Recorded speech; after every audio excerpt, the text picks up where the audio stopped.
matin à tous et à toutes. Quel bon temps de louange et d'adoration. Quel bon temps dans la présence de Dieu. C'est vraiment incroyable. Et je suis convaincu que ceux qui nous ont écoutés aussi à travers les différentes plateformes de réseaux sociaux aussi ont été bénis dans leurs salons respectifs. Et je crois que Dieu va nous rencontrer encore ce matin.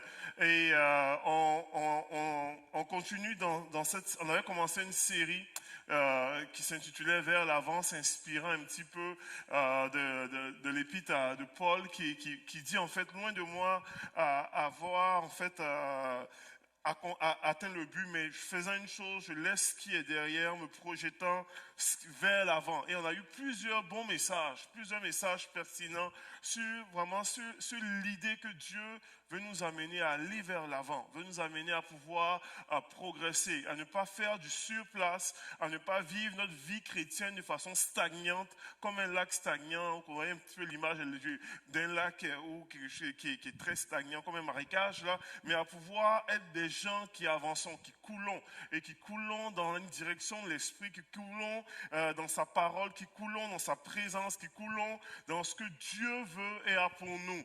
Et ce matin, j'aimerais amener un message qui s'intitule l'ABC de ceux qui vont vers l'avant. Mais j'aimerais vous amener une pensée. Lorsqu'on pense à l'œuvre de Christ, lorsqu'on pense à Jésus, lorsqu'on focalise notre attention sur Jésus, une des choses on dirait le point culminant un petit peu de ce que Christ a fait sur terre, on est tous d'accord, et puis souvent pour le croyant, on s'entend de façon très claire que c'est la croix et la résurrection.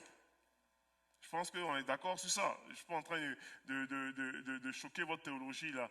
On est tous d'accord sur l'idée de la croix qui est vraiment le point incroyable de l'œuvre que Christ a fait pour nous, et la résurrection de Christ qui nous donne les promesses, une garantie. Si on me pose la question pour dire quel était l'enjeu, où à un moment dans la vie de Jésus a été l'enjeu le plus crucial? C'est une réponse qui n'engage que moi, mais c'est ma réponse.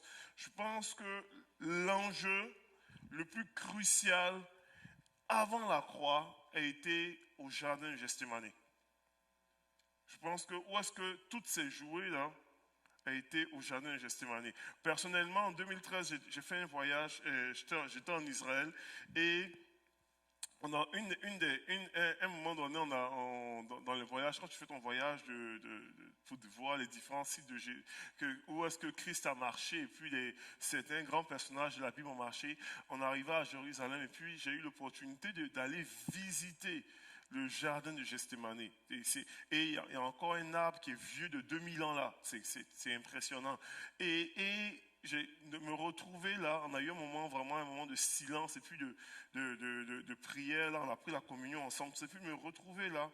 Et avant, je savais que c'était un endroit d'enjeu, mais j'ai eu une espèce de réalisation à ce moment-là pour dire, c'est là où est-ce que les choses sont jouées. Et on va regarder dans les Écritures ensemble. Quand je parle de l'ABC de ceux qui vont vers l'avant, Jésus lui-même, dans sa propre vie, a été confronté au jardin de Gethsémani au choix de reculer ou d'avancer.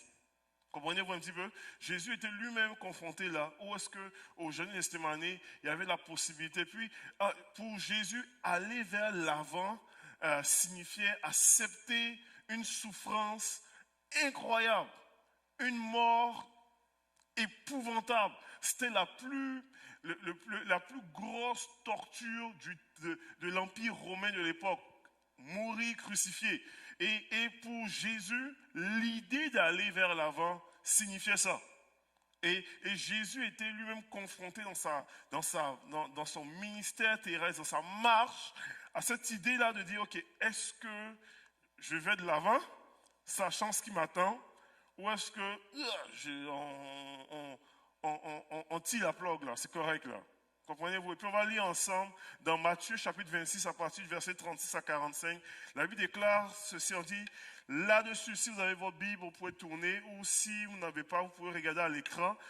Pour ceux qui nous suivent, vous pouvez aussi regarder sur vos différentes plateformes.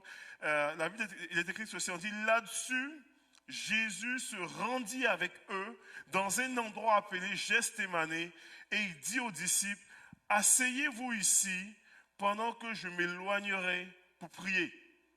Il vient en jeu là.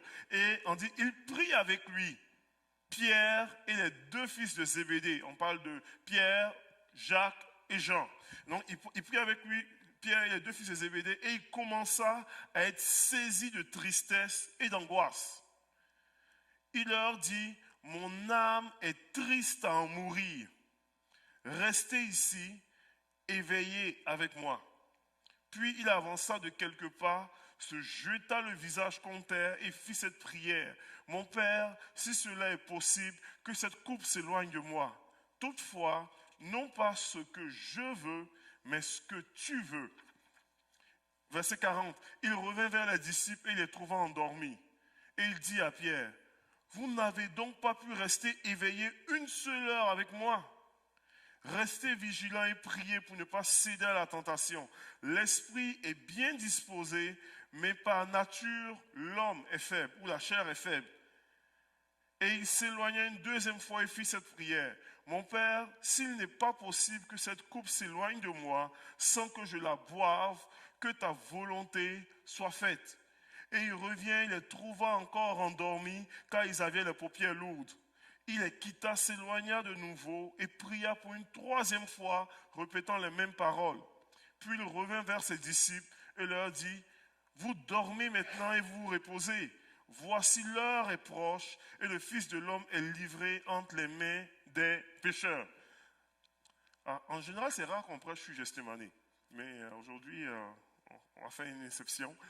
Mais il y a quelque chose d'extrêmement fascinant dans ce moment-là. C'est un moment crucial, c'est un enjeu crucial. Nous, on connaît la suite de l'histoire. Vous comprenez? On connaît la fin de l'histoire qui est vraiment Christ qui est crucifié et c'est tout l'enjeu de l'humanité qui prend place là. Si on regarde dans le contexte biblique, tout ça, Jésus éprouve, la Bible déclare, c'est rare qu'on dit Jésus éprouve angoisse, il éprouve la tristesse. Et lui-même, il confesse qu'il éprouve l'angoisse et la tristesse.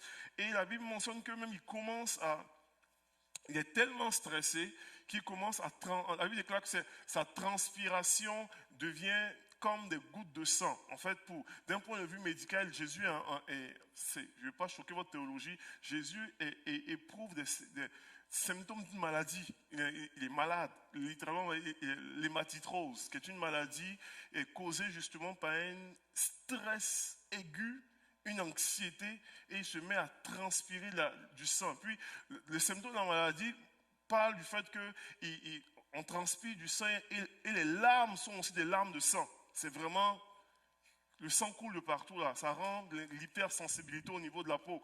Et Jésus éprouve tout ça, mais il doit avancer. Il doit vraiment avancer dans ce qui...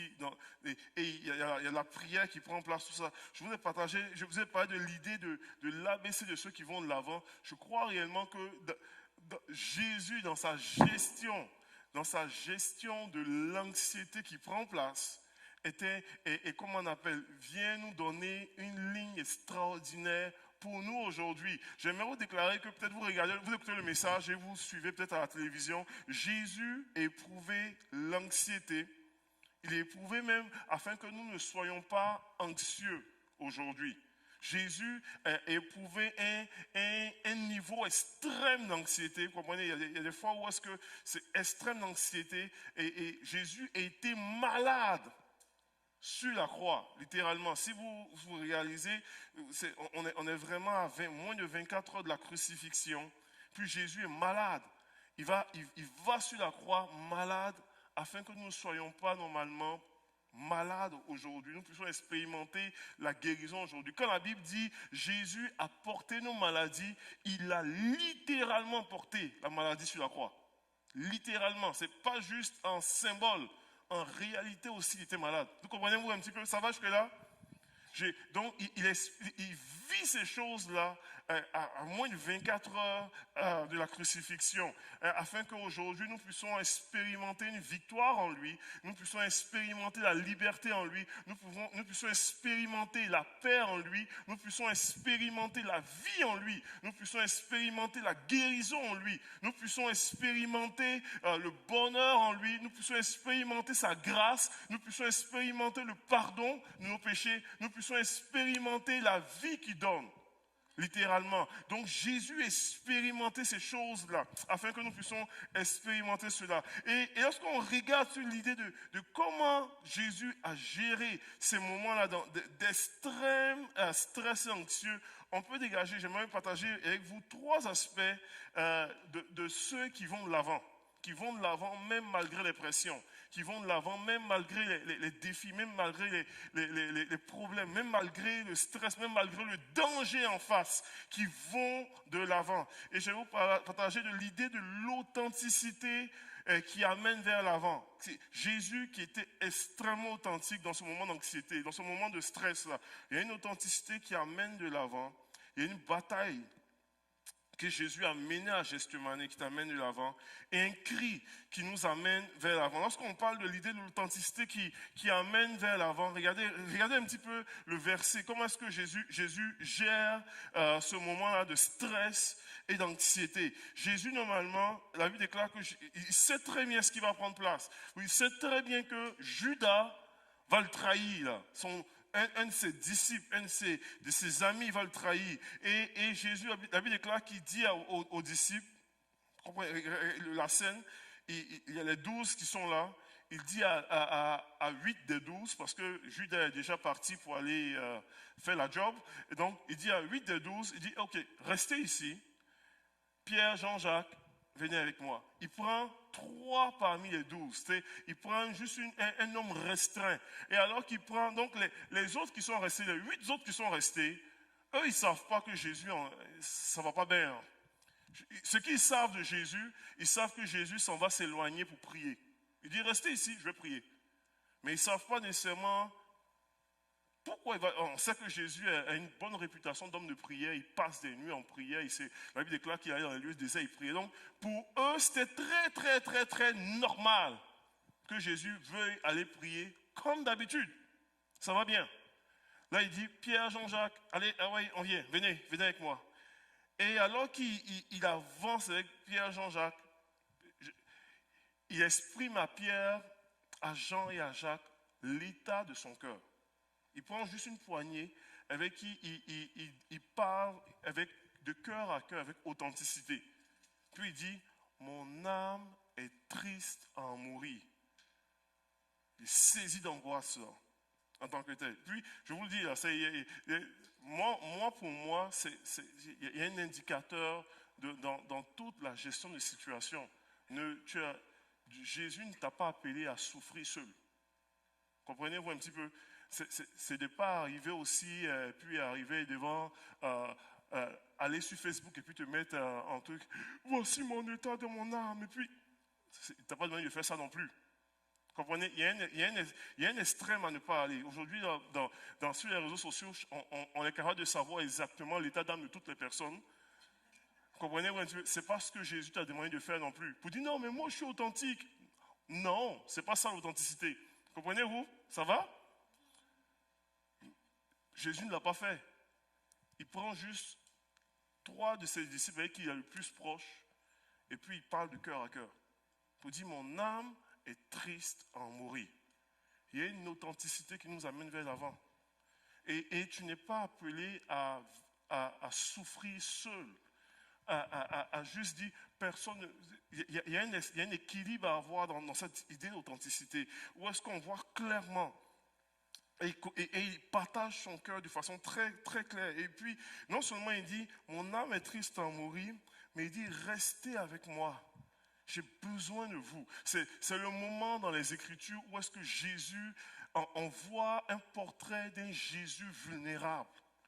Il est dans sa plus grande vulnérabilité. Il dit, restez avec moi.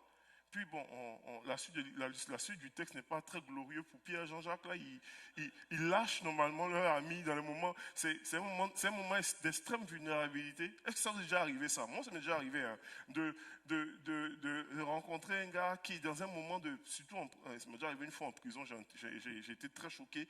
Mais, contre moi-même, le gars, ça prend tout son change pour me dévoiler de ses plus gros secrets, et puis il pleure, et puis le toucher, il a affecté, tout ça, et puis il part, puis lui, pour lui, ça a pris tout son change de pouvoir avoir son moment de vulnérabilité, et on se revoit la semaine qui suit, puis je ne me souviens plus de son secret. C'est que, et puis là, lui, pour lui, puis là, tu te sens super mal, là, puis là, tu entends, ta tête spin, vous n'êtes jamais arrivé ça à vous, mais moi, ça m'est déjà arrivé. Tu te sens comme un lâcheux. C'est exactement ça. Mais si normalement vous avez déjà vécu des choses comme cela, ou est-ce que vous avez été super vulnérable, ou est-ce que vous avez été ou est-ce que vous avez compté sur quelqu'un qui vous a lâché, qui vous a abandonné. La beauté, c'est que votre Père, lui, il ne vous lâche jamais. Votre Père, lui, dans le moment d'extrême vulnérabilité de Jésus, le Père était là. Dans la suite de l'histoire, la Bible déclare même que Dieu va envoyer des anges pour le réconforter. C'est que même dans les moments d'extrême vulnérabilité, dans tes moments les plus vulnérables, ton Père est toujours là en tant que tel. Mais tu as besoin aussi de gens proches avec qui tu vas pouvoir communiquer cela. Il y a une authenticité qui t'amène à avancer.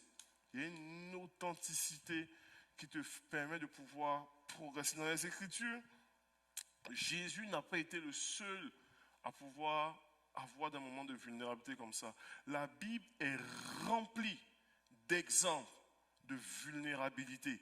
Des héros de la foi qui ont eu des moments de vulnérabilité, qui ont communiqué leur vulnérabilité aussi clairement, aussi simplement. Tu sais, quand on lit dans les Écritures, on voit normalement, on voit la vulnérabilité de David. J'aime David pour sa vulnérabilité. Un des plus grands reproches qu'on donne à Saül, le roi Saül, versus David, a été le problème de cette idée-là de vulnérabilité. David qui est capable de reconnaître ses faiblesses, capable de reconnaître ses erreurs. Et quand tu regardes d'un point de vue factuel, Saül a fait moins d'erreurs que David. Factuellement, il a fait moins d'erreurs que David, mais Saül était rejeté plus vite que David. Comprenez-vous un petit peu? Et la raison du rejet, quand on lit dans les Écritures, dans 1 Samuel 15, puis je vais avancer vite quand même là, quand tu lis dans les Écritures 1 Samuel 15, quand Samuel vient confronter Saül pour pouvoir le rejeter comme roi, il vient le confronter pour dire Dieu avait demandé que tu puisses dévouer par interdit tel peuple, tu as décidé de ne pas le faire et tu as décidé d'épargner les biens, d'épargner les brebis, les bêtes les plus grasses, et tu as tué les bêtes chétives, etc. Tout ça.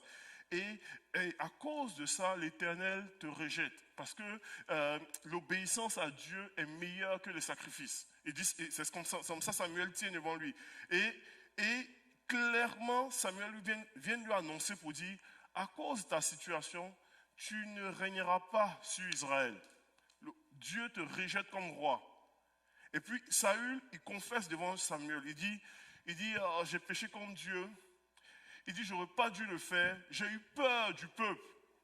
J'ai eu peur de mon peuple en tant que tel. Donc, c'est plate, mais j'ai péché contre Dieu. Puis Samuel s'en va. Et puis il dit, non, ne t'en vas pas là. Littéralement. Il dit viens, présente-toi avec moi devant le peuple. Honore-moi devant le peuple. Il dit, mais Dieu t'a rejeté. Il dit, non, c'est pas grave si Dieu m'a rejeté. L'essentiel, c'est de pouvoir sauver la face devant les gens. Littéralement ça.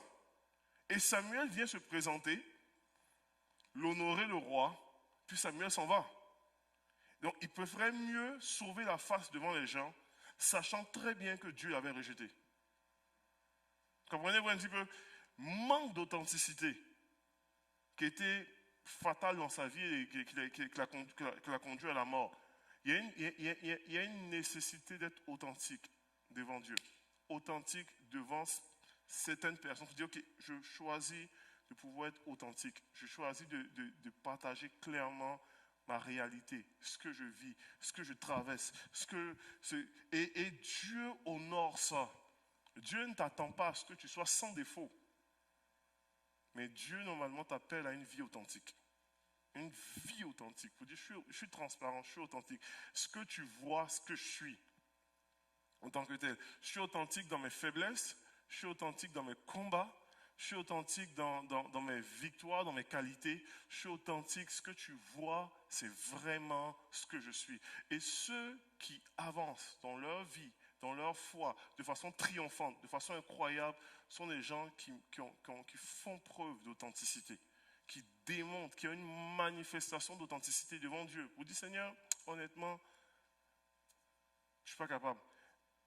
Seigneur, actuellement, ça ne marche pas. Il y a plusieurs années de cela, une des belles expériences que j'ai vécues, qui ne me met pas en valeur, a été dans une situation d'authenticité devant Dieu.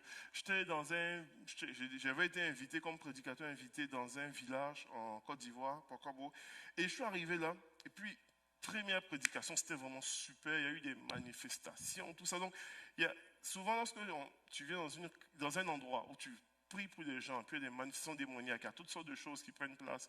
Il y a comme une espèce d'engouement autour de l'homme de Dieu. Donc il y a comme une espèce on honore l'homme de Dieu, tout ça. Et je me rappelle, il y a un moment donné, le lendemain, on m'amène littéralement quelqu'un qui est malade, là, malade. Une vraie loque humaine. Puis sincèrement, quand je l'ai vu, je me suis dit en moi-même, je ne l'ai pas dit en face au gars, il va mourir. Je dis, c'était une loque humaine. C'est qu'il ne marchait même plus. Puis là, on m'amène, ça pour que je puisse prier pour lui. Puis, honnêtement, 0 fois. Moi, j'étais convaincu que le gars, il mourrait là. Puis, j'étais convaincu qu'il mourrait. Puis, j'étais même plus que convaincu de dire, il faut que je prie vite pour lui, pour ne pas qu'il meure sous mes bras. C'est comme, oh. Donc, il vient pour la guérison. Je dis, aïe, aïe. Puis moi, je n'ai pas de foi pour qu'il soit guéri. Puis moi, j'ai juste dit simplement au gars, j'ai dit, puis là, je le dis encore dans ma tête, j'ai dit, ce que je vais faire, je vais lui parler de Jésus, pour qu'il accepte Jésus. Comme ça, s'il meurt, au moins il va aller au ciel. C'était vraiment ça. C'était vraiment. Et je lui parle de Jésus, rapidement, tout ça ou quoi. Je lui fais accepter Jésus. Puis je prie pour son salut, je lui fais répéter le classique Seigneur, accepte Jésus au nom de Jésus. Amen. Je dis, les anges se réjouissent dans le ciel parce qu'il y a une personne qui est pardonnée. Tu sais. Puis le gars il me dit, oui, mais et pour la prière pour les malades. Puis là, moi, j'étais comme, il n'a pas oublié. Tu sais. et je lui partage ça. Puis, moment de je lui ai dit, écoute, puis j'ai commencé à dire, je dis, tu sais, dans la Bible, il est écrit que Jésus a fait des miracles en disant qu'il soit fait selon ta foi. Puis j'ai dit, moi, je vais prier pour toi. Puis j'étais honnête quand je vais prier pour toi. Et puis j'ai dit à la fin de ma prière, je vais dire exactement qu'il arrive exactement selon ta foi. Parce que honnêtement, je ne l'ai pas dit comme je dis, mais parce que je n'avais pas de foi pour le voir guéri. Je n'avais pas de foi pour le voir guéri. Je le voyais, puis mes yeux me dictaient un message contraire et j'avais la foi avec ce que mes yeux voient. Vous comprenez? Puis je dis ça très très humblement là. Et puis le gars, ça a pris 2 secondes à faire comme, ok, prie. Puis j'ai dit, ok. Puis j'ai prié. Puis quand j'ai prié, j'ai au nom de Jésus, amen, tout ça, j'ai dit qu'il soit fait exactement selon sa foi, au nom de Jésus, amen. Le gars, il s'est levé devant moi. Quand il s'est levé devant moi, moi, j'étais plus surpris que lui. J'étais comme, aïe, aïe, ça a marché l'affaire. Mais c'était une leçon d'humilité, là. Pour ma vie. Mais en même temps, d'authenticité pour dire, Seigneur, viens au secours de mon incrédulité dans des saisons comme ceux-là. Et on a besoin, dans nos vies, situation d'être authentique devant Dieu, là, de pouvoir avoir cette authenticité-là. Ça va? On va aller rapidement, le temps file comme tout. Il y a cette idée-là d'authenticité de ceux qui vont de l'avant, mais il y a une bataille aussi Il y a une bataille qui t'amène, qui te pousse vers l'avant. Lorsque tu lis dans les Écritures, la Bible déclare que Jésus revient vers les disciples qui trouvaient endormis. Et il dit à Pierre, vous n'avez donc pas pu rester veiller 1 heure avec moi. Restez vigilants et priez pour ne pas céder en tentation. L'esprit est bien disposé, mais par nature, la chair est faible. Par nature, l'homme est faible, littéralement. Et j'aimerais vous déclarer que lorsqu'on veut aller vers l'avant, on a une bataille à mener. Souvent, on pense que, ouais, on voit le film dans la... Vous avez écouté La Passion du Christ, vous voyez normalement le diable qui vient pendant les Janus Témané, qui jase, etc. Tout ça. Oui, le diable était là aussi, là, tu sais. Mais il y a une autre bataille aussi qui est réelle. Et quand on minimise souvent, quand on dit, oh, ben, il n'y a rien là. En fait, la bataille est très proche de nous. En fait, dans le thème grec, on appelle sarx, qui signifie la chair. Littéralement. Elle est là. Comprenez-vous un petit peu? Et Jésus ici, il met cela, il fait ressortir cela pour dire, l'esprit est bien disposé, parce qu'il voyait la volonté de ses amis. Ils étaient bien disposés à vouloir être là pour lui, mais ils n'étaient pas là. Comprenez-vous un petit peu? Et Pierre, là, quand Pierre dit, je suis prêt à mourir pour toi, je ne te régnerai jamais. Vous croyez que Pierre n'était pas sincère? Il était super sincère. Il n'était pas en train, il ne jouait pas un double jeu en ça, là. Il était super sincère. Sauf que la chair est faible. Comprenez-vous un petit peu? Souvent on dit, moi là, je ne régnerai jamais Jésus. On n'a jamais eu un gun sur notre temple ou des gens qui rentrent ici en machette là, et puis disent, qui est chrétien là? Honnêtement, à arriver ça là, tu réfléchis pas 2 fois, même si tu es prêt à confesser Jésus pareil là. Comprenez-vous? C'est une réalité. La chair est faible. Et c'est ce que Jésus nomme ici. Il dit, il y a une bataille pour ceux qui veulent avancer. Parce que tu auras la bataille de la chair. Et Jésus lui-même a éprouvé la bataille de la chair. Quand Jésus vient et puis dit, Père, si cette coupe s'éloigne de moi, vous comprenez un petit peu? Et il est en train de parler exactement de la bataille de la chair. Mais non pas ce que je veux. C'est fascinant. Théologiquement parlant, c'est un concept là qui ébranle tout théologien. Parce que jusqu'ici, la volonté du Père et du Fils ont toujours été en parfaite harmonie, synchronisée. Mais on est sous pression de Gethsémani, et pour la première fois de l'histoire, Jésus fait une différence entre sa volonté à lui et la volonté du Père. Comprenez-vous? À cause de la chair. À cause de Sarx. Ce n'est pas un démon là, Jésus n'est pas possédé. C'est Sarx qui est en action. Comprenez-vous? Donc si Jésus, sous pression de la chair, est suffisamment déstabilisé pour pouvoir ramener, pour dire, il y a quelque chose en moi qui ne veut pas mourir, je ne veux plus aller plus loin, mais là, je suis prêt à soumettre mon Sarx à ta volonté. Combien c'est un exemple pour nous de pouvoir comprendre, de dire, ok, on va comprendre ça, et puis nous avons notre propre chair, qui elle est pas mal plus forte que la chair de Jésus, là, qui a pas mal de millage aussi dans les péchés. Non, et on va travailler pour pouvoir soumettre les désirs de la chair aux désirs de l'esprit. Et c'est il y a une bataille que nous menons et qui est possible, vous comprenez très bien, c'est possible de triompher. Mais on va s'appuyer sur la parole de Dieu. La Bible déclare, c'est l'apôtre Paul qui déclare dans Galates 5, 17, il parle normalement des désirs de la chair qui sont contraires à ceux de l'esprit. Et puis il dit de faire mourir, il va loin, il fait mourir les désirs de la chair en nous pour que les œuvres de l'esprit puissent se manifester, littéralement. Donc il y a une bataille que nous avons besoin de prendre conscience. Et pour dire qu'il y a des fois des choses que notre chair veut, mais qui sont contraires aux choses de l'esprit. Puis je vais faire une belle nuance, hein, parce qu'il peut y avoir aussi encore un manque d'équilibre. Où est-ce qu'on dit, OK, tout ce qui est bonheur, tout ce qui est quelque chose de plaisant, c'est la chair. Et puis là, tout ce qui fait souffrir, c'est l'esprit. Non, non, non. La Bible déclare que Dieu a des projets de bonheur pour nous aussi. Comprenez-vous? Donc, c'est pas parce que tu poursuis les choses de l'esprit que tu ne vis pas le bonheur. C'est que David pouvait déclarer que le bonheur et la grâce m'accompagneront tous les jours de ma vie. Donc, il y a un bonheur à suivre l'Éternel. Comprenez-moi très bien. Ce que je parle ici, c'est normalement cette espèce de bonheur qui vient en contradiction avec la parole de Dieu, la volonté de Dieu. Cette espèce de bonheur qui peut être éphémère, mais qui est toxique pour ton âme. Je prends un exemple très concret. En prison, je le vis très régulièrement, de voir normalement un détenu qui vient, puis des fois, ils vont m'avouer qu'ils consomment en prison. Puis il dit, écoute, j'ai besoin de consommer. Il y a trop de pression, ça me détend normalement de consommer. Ça me détend de prendre que ce soit mon speed ou mon H, ou des fois ils prennent de l'héroïne, toutes sortes de choses. Puis dire, ça me donne un sentiment.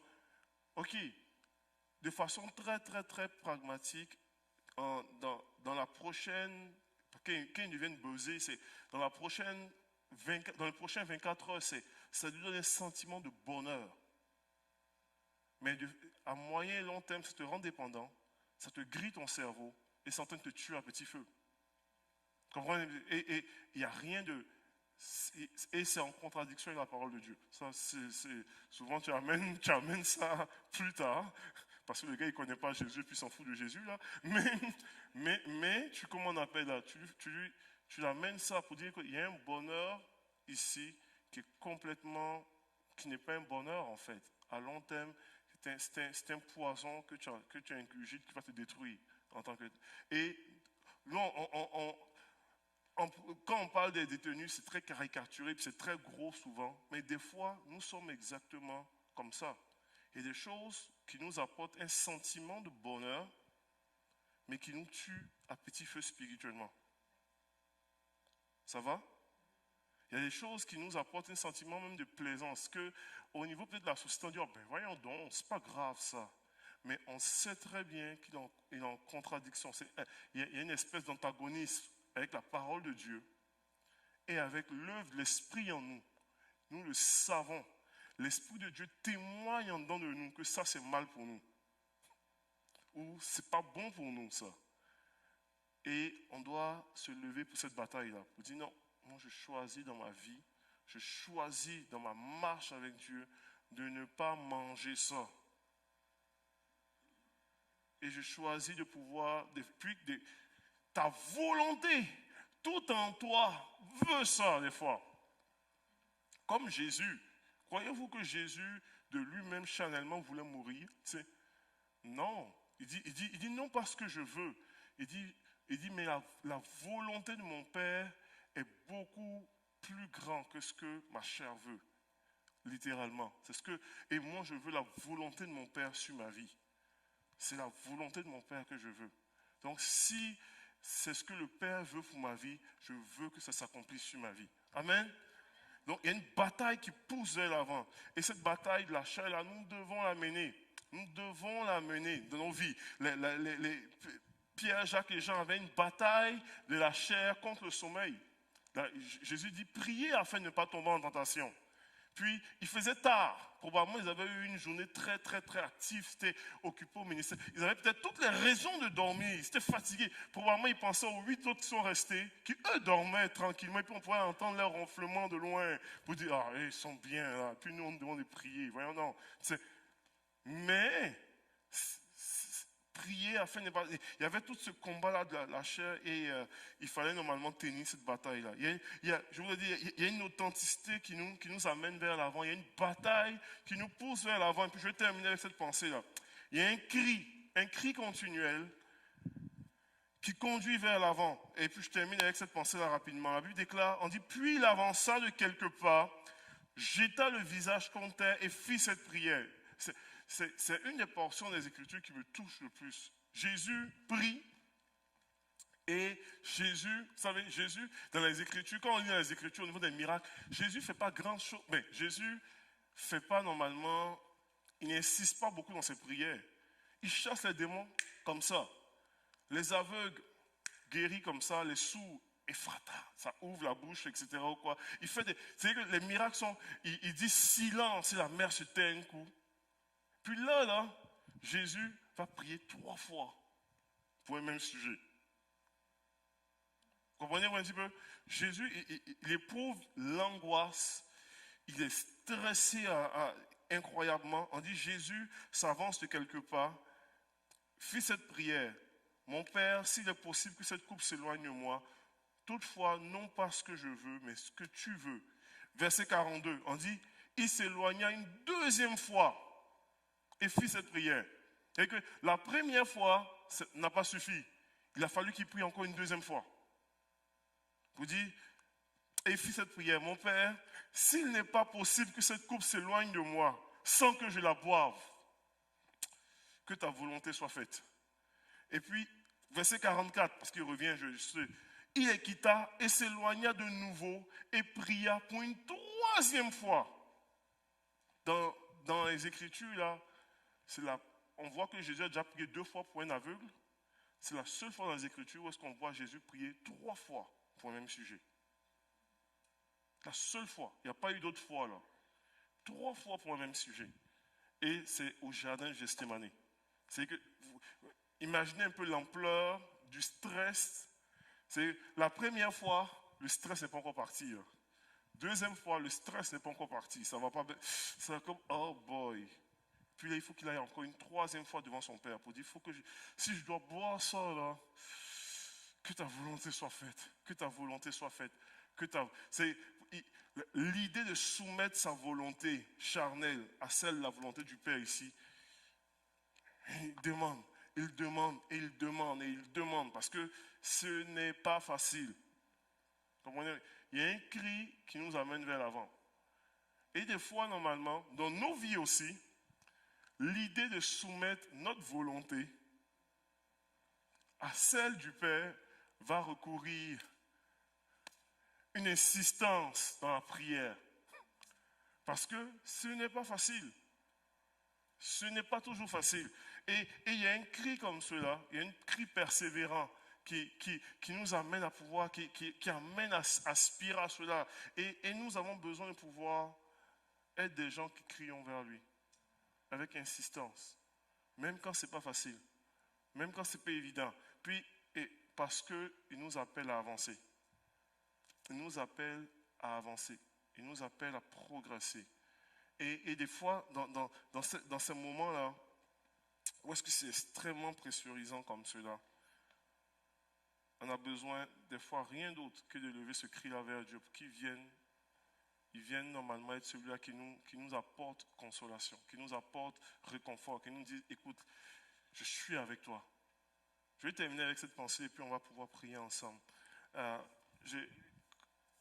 On croit réellement, et puis comme Église, comme que le Seigneur nous appelle à progresser, à avancer. Et l'exemple de Jésus est extraordinaire.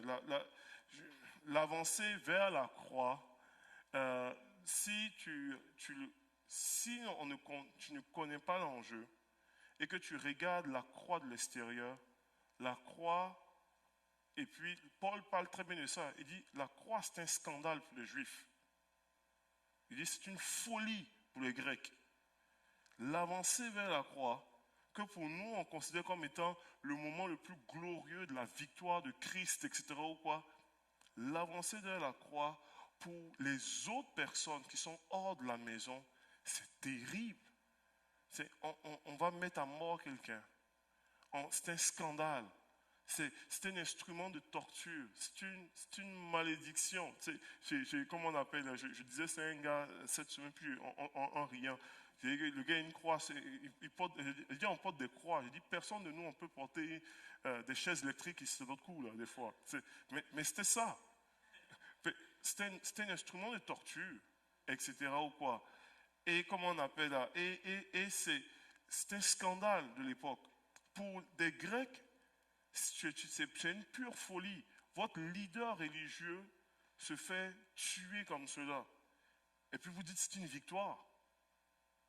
C'est une victoire. En quoi c'est une victoire? De se faire d'avancer vers une mort aussi intense. Mais pour nous qui sommes sauvés, c'est la puissance de Dieu qui est manifestée. Et des fois, normalement, Christ nous amène à avancer comme cela, dans des zones et des chemins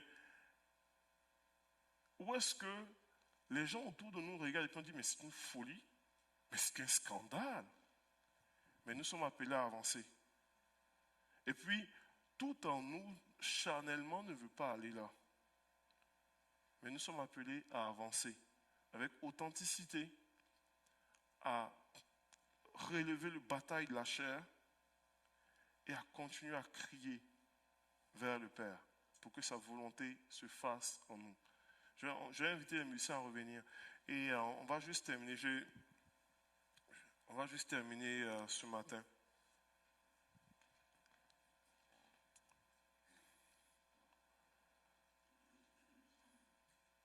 L'exemple de Gethsémani, c'est de Christ, et je vous le dis, c'est un message sur la vulnérabilité de Christ. Je dis, Jésus éprouvait l'anxiété. Je parlais en commençant le message que Jésus a manifesté des symptômes d'une maladie rare hein, qui est existante, là, qui est l'hématite rose, où est-ce qu'il a transpiré du sang et lui-même reconnaît qu'il vivait de l'anxiété à ce moment-là. Aujourd'hui, on vit dans une société où est-ce que l'anxiété, le stress est considéré comme étant le mal de la société nord-américaine. L'enjeu qui frappe le plus. La rentrée scolaire va recommencer bientôt et puis on a des parents anxieux. On parle d'enfants des fois qui sont anxieux même aussi, tout ça. Jésus dit, je vous laisse ma paix.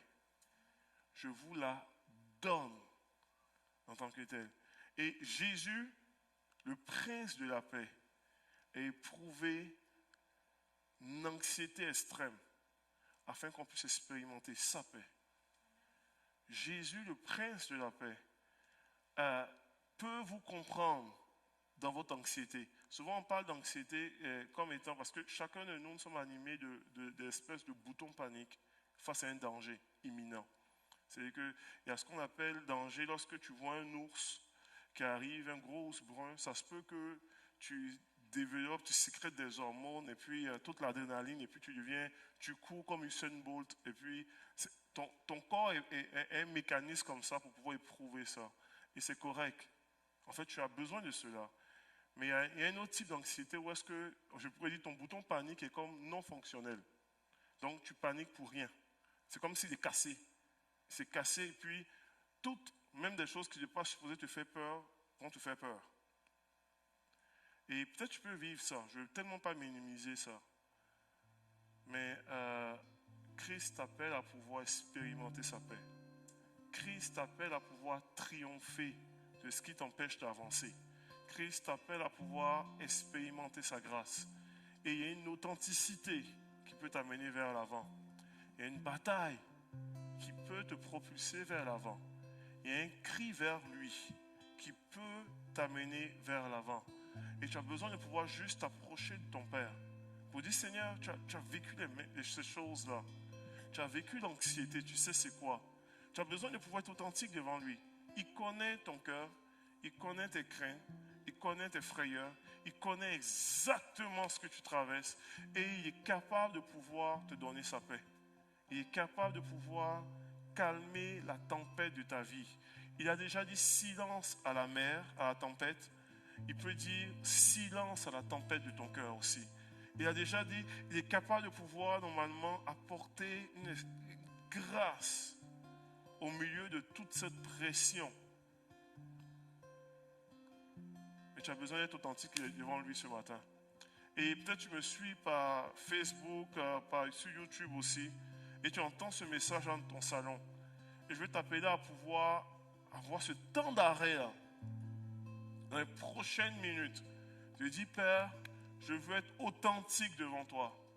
Je veux avoir un moment de cœur à cœur devant toi. Comme Jésus l'a eu au jardin de Gethsémani. Vous dit, Père, voici ma volonté. Et elle semble être en contradiction. Elle semble être différente de la tienne. Mais que ta volonté soit faite. Je ne veux pas laisser la frayeur de mes yeux dicter mes actions de demain. Je veux ta volonté dans ma vie. Je ne veux pas laisser les circonstances de ma vie dicter mes projets de demain. Je veux ta volonté dans ma vie.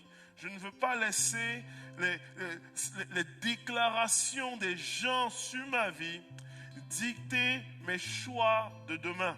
Je veux ta volonté sur ma vie. Je veux te parler avec authenticité. Je veux te parler de façon cœur à cœur. Et peut-être Dieu a mis des gens autour de toi, des gens proches. Je ne demande pas de le faire sur Facebook, s'il vous plaît. Mais de pouvoir normalement, de cœur à cœur, aller voir des gens que vous savez, qui sont sages, qui ont une maturité spirituelle, avec qui vont pouvoir prier avec toi, qui vont pouvoir pleurer avec toi, qui vont pouvoir te parler et qui vont pouvoir parler de la part de Dieu sur ta vie. Mais avoir ces moments-là de vulnérabilité et d'authenticité pour dire, Seigneur, je veux m'approcher de toi. Et je ne veux plus laisser ma chair contrôler ma vie. Je vais mener la bataille contre ma chair. Et je vais être une personne qui crie vers Dieu, vers toi.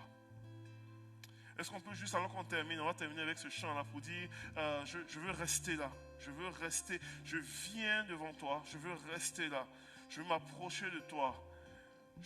Là où est-ce que j'ai vu ta face, je viens pour un moment, pour les prochaines 5 minutes, je ne sais pas si je n'ai pas la notion du temps actuellement, mais pour les prochaines 5 minutes qui sont là, j'ai débordé un petit peu au niveau de mon temps, qu'on puisse vraiment s'arrêter et avoir un moment de cœur à cœur avec Dieu. La présence de Dieu est ici, la présence de Dieu est dans ton salon, et là où est-ce qu'elle est présentement. Et prenons le temps de pouvoir exposer notre cœur devant Dieu. Alléluia.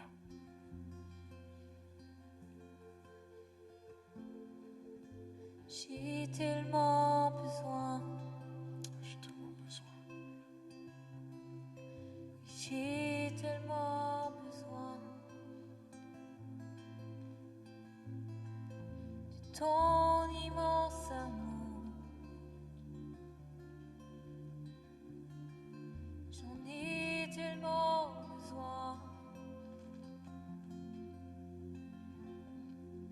Je resterai là. Je resterai là. Là où j'ai vu ta face.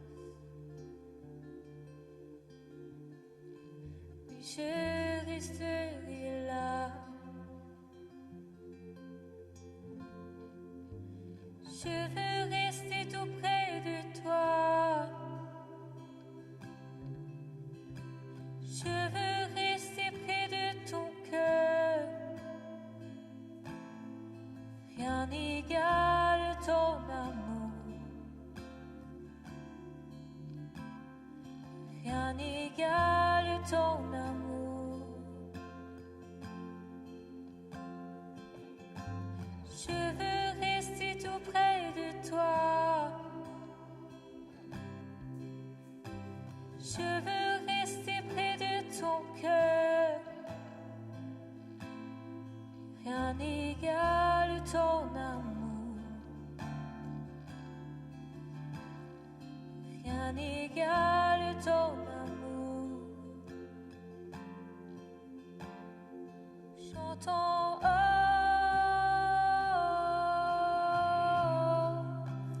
oh, oh,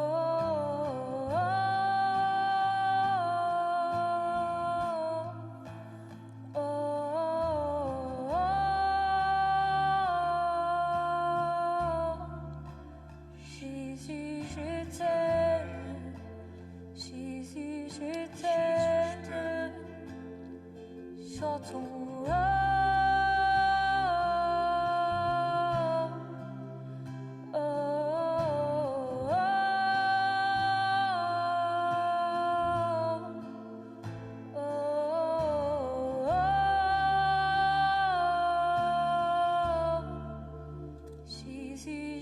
t'aime. Jésus, je t'aime. Alléluia. Seigneur, nous sommes devant un moment, nous sommes dans un moment d'authenticité devant toi. Un moment d'authenticité, de cœur à cœur. Et alors que les gens expriment devant toi, Père, tu viens les toucher, tu viens les parler, tu viens les réconforter, tu viens les visiter face à leurs inquiétudes, face à leurs frayeurs, face à ce qui normalement tourmente. Tu viens, Seigneur, les relever dans le nom de Jésus. Tu viens apporter une paix qui surpasse toute intelligence. Tu viens apporter une grâce dans le nom de Jésus. Dans le nom de Jésus. Seigneur, tu viens, Seigneur Dieu, nous toucher, Seigneur Jésus. Seigneur, merci pour ta grâce. Merci pour ton esprit que tu nous as donné. Merci pour ton œuvre, Seigneur Dieu. Tu nous amènes à relever, à marcher, à avancer, à tenir cette bataille contre la chair. Tu nous amènes à pouvoir être des personnes triomphantes, des personnes qui élèveront un cri continuel vers toi, qui persévéreront dans notre marche, qui persévéreront avec foi, qui persévéreront avec audace, Seigneur, avec grâce, avec puissance. Et tu nous appelles tu nous appelles à marcher et à avancer, à aller de l'avant, à aller de l'avant avec toi, à aller de l'avant avec toi, à aller de l'avant avec toi. Merci d'adresser l'anxiété dans la vie de plusieurs. Merci d'adresser l'inquiétude dans le cœur, Seigneur Dieu. Merci d'adresser tout ce qui est crainte, tout ce qui est incompréhension. Merci d'adresser tout ce qui est pression de la vie, défis financiers, dans le nom de Jésus. Merci de pouvoir, Seigneur Dieu, apporter ta paix. Merci pour ce vent de paix. Merci pour ce vent de paix. Merci pour ce vent de paix au nom de Jésus. Au nom de Jésus.